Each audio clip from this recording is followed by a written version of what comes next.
down to. And I don't know, just coming into this, I've been talking to a lot of casters and a lot of the guys behind the scenes. I just felt that in this matchup, Cloud9 wanted the win more. You know, going into IEM Cologne, Fnatic and Gambit, they wanted to smash Cloud9 CLG. The hunger was there. And you've seen a Fnatic collapse under Gambit. And in this match, same story. Fnatic, they didn't look in shape. They didn't look like the team that we're used to seeing. And I wonder if it's adapting to 3.14. We were talking about this on stage. Fnatic, when they get to the mid game, they tend to like to find picks, find opportunities, create a Fnatic death bush and kill someone. And they never got to that point because Cloud9 just steamrolled over them. How much of that might be related to division changes as well, that they just have to try and work around that more now? I definitely think warding is part of it. And I think their champion choice is another part of it. You know, Benny was highlighting in game one that the Olaf pick didn't help Renekton get a leg up early on. And that could have been a way to, you know, change the job around, swap out that Olaf in the jungle for a Lee Sin, or you were even saying that Maokai would have worked.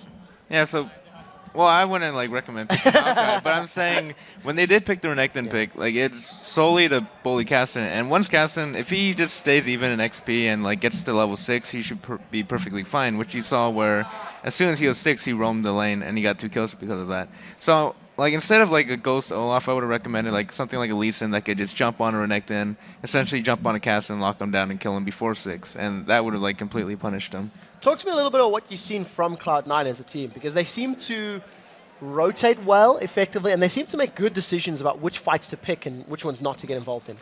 Yeah, like for example, a good rotation would be right after they got a kill bottom. I believe it was like Lemon initiated onto Yellow Star, and then Meteos came down. Like that put the pressure against like Fnatic's bot lane. And then you randomly saw Cyanide in the red jungle of Meteos, and he got caught out and he died. And that not only did he die, but C9 got a free dragon because of that. And just because of that, like a lot of the gold and just map control went into C9's hands. If we maybe look a little bit closer to individual performances, when we talk about Fnatic, we inevitably have to talk about Reckless. And I kind of feel like he kept up in farm very well, extremely well actually, but it wasn't up to him. He couldn't actually do anything. Yeah, I think his solo lane just fell too far behind. High and Balls in particular played very solidly, very well, and Meteos in game one went monstrous and really prevented Reckless from even having an impact in the game. Yeah, like I would have to put a lot of the credit to the top side of the map. Like Balls, High, and Meteos all played really solidly.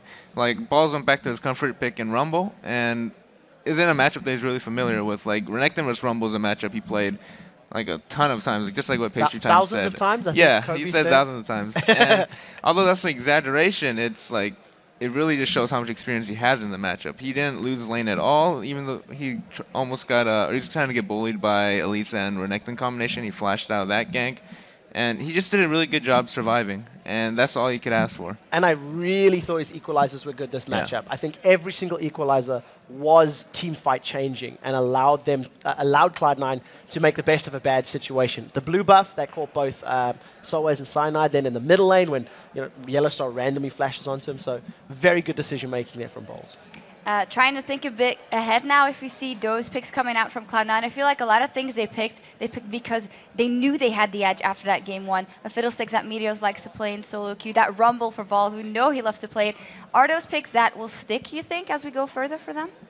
I'm not sure if they'll stick. I feel like just Fnatic's picks may have allowed C9 to pick those without like too much risk. Like, just going back on what I said about Renekton, where they picked Renekton before the Rumble, and then that's a matchup that Balls is really comfortable with and he favors.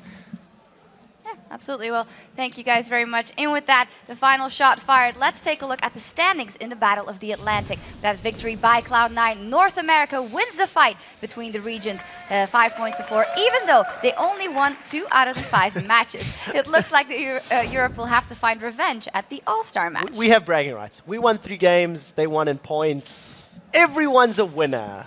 That's something losers would say.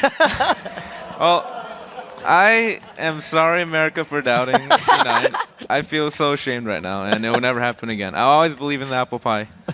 You're still allowed at the desk, no worries. Now for the start of the final Spring Promotion Tournament matchup, let's send it over to Riv and Freak at the caster desk.